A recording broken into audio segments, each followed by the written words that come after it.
As a brand new rider, there's just way too much stuff to pay attention to. That's why I like to watch other people have close calls and crashes, not to chuckle or anything, but here's the thing. We learn from their mistakes and we learn from their situation. So we have this left turner coming out here, and we're going to learn about why we need to be paying attention in intersections. And then also, here's the thing. We need to be paying attention when it comes to lane splitting and what to do just in case something bad happens. All right, so let's go ahead and watch these videos, learn from them. Timestamps are in the description, and let's go. All right, so we're moving on to this one. I love having a windscreen now. It's really weird. Watch out for this car. It's an intersection area. Okay, very good. Whoa, whoa. What the f? Love the horn, love the horn. Did a good navigation. So this is a smart rider. This is an absolute smart rider right here. So this is what I want you guys to realize. So we're coming up to here. Now this is an intersection. We have a car about in the same area. We're all approaching the same spot. Intersections are definite orange stage. The biggest hazard to motorcyclists is that right there. Left turners in the United States. Right turners in the UK and everywhere else. You know, when you guys all drive backwards and weirdos on the street, you got right turners. So left turners are extremely dangerous because of that path of travel violation. So when it comes to intersections, you have to be in orange stage. You have to be prepped and ready. It's up on the board. You guys can check it. You know, specifically identified an interest or threat. You're ready to act on anything. So if somebody came out, you're going to go into red stage, hopefully, because you've been practicing your parking lot skills, which we have on Motorcycle Training Concepts. Yeah, almost 11,000 subscribers right now. It's pretty cool. So anyways, we're going to get up to here, and we noticed that they were slowing down, so why would a car slow down? Okay, and here's the thing. There's also this signage right here says you can't enter. So the only reason why they're slowing down is to make a decision. So they're not stopping because we're going. They're probably going to go ahead and do this. So that's one of the big concerns. This is why we're doing after action review, so we can see this now and not have to realize this later. So we're going to get up to here. As soon as you see this, how good is your progressive brake pressure? Because one of the things that you want to do is to be able to slow down in between here. This is your space cushion and total stopping distance that is allowed for you.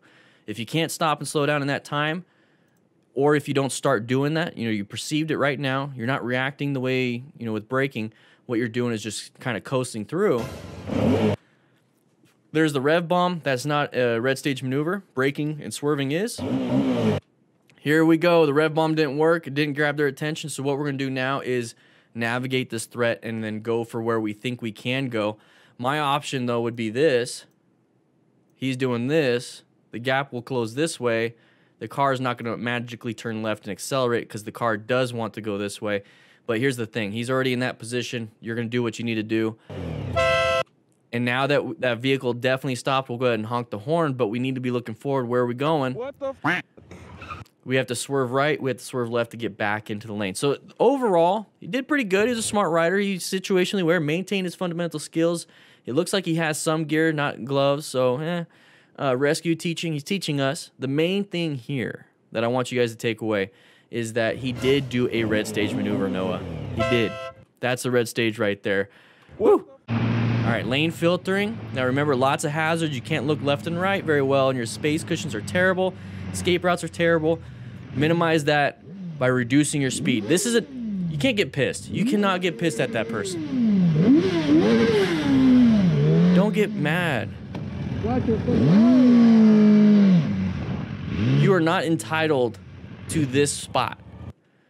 You are not entitled to be able to go in between lanes. It is a privilege. It is try not to cuss here, because a lot of people are saying that they like the fact that I don't cuss because they watch this with their kids.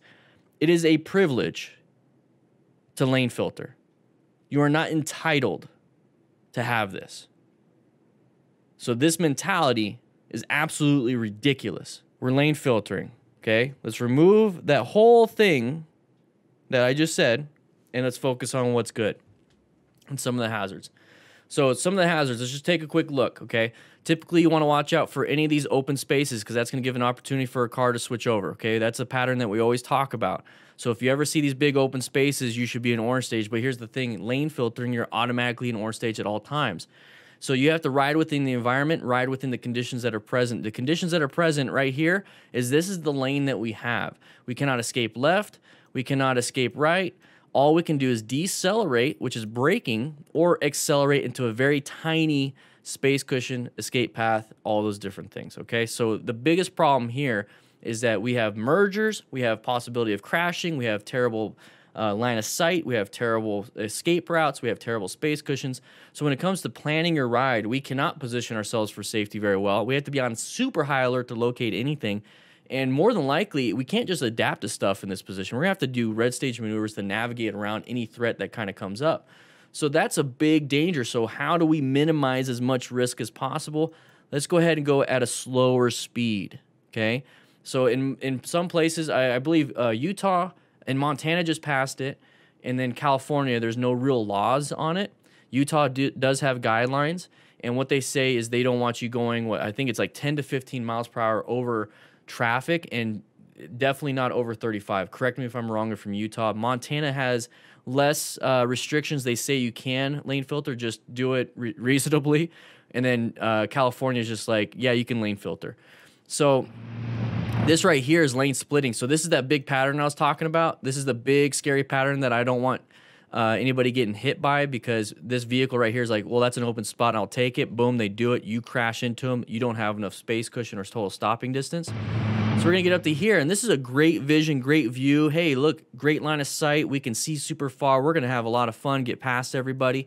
You know, this is great. You know, this is a great privilege. I'm not stuck in traffic. Congestion's not killing me. You know, I'd rather get from point A to point B quickly as possible. But here's the thing. We're gonna get up to here, and then we're gonna get mad. Okay, it's a privilege. It's an absolute privilege to lane filter. Absolute. You are not given the right to do that. And by getting the right, you're not allowed to say, hey, Mr. or Mrs., you cannot be where we're at, so you need to move over. You can't do that. You're not allowed to do that. That's stupid. That's stupid to make somebody else do something so that you have a better time. No. If they wanted to do it, they'll do it. But to do this, I think it's absolutely ridiculous. You're absolutely right with that freaking phrase, name, whatever. All right, we're coming in here. Intersection, automatic orange stage. Automatic. All right, we're going. Nice. It almost like he was about to do a power wheelie. You guys see that? We just fought for that position. That was a little interesting. You guys see that? So we come up to this spot right here. Let's see if I can get it. Okay, lane filtering. Not a big deal. But I think we're trying to beat this guy to get in front of him. This might be a lane that's kind of closing in. I'm not too sure, but just take a look at his front end and you can kind of hear it. I'll keep my mouth shut. It sounds like he almost lifts that front tire a little bit because he's giving it so much throttle. If you're having to give it so much throttle at the beginning off a light just to get in front of somebody, I think we're doing it wrong.